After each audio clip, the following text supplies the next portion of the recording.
5 araw nang nasusunog ang ilang bahagi ng kagubatan sa Benguet. Patuloy ang pag-apula ng mga bumbero sa forest fire sa bayan po ng Bokod. Pahirapan ang pag-apula sa apoy dahil matarik ang lugar.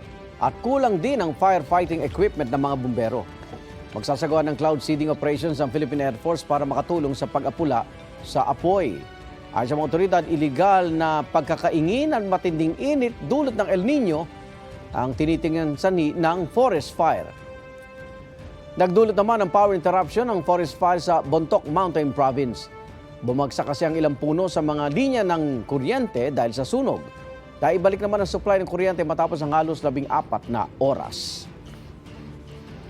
Igan, mauna ka sa mga balita. Mag-subscribe sa GMA Integrated News sa YouTube.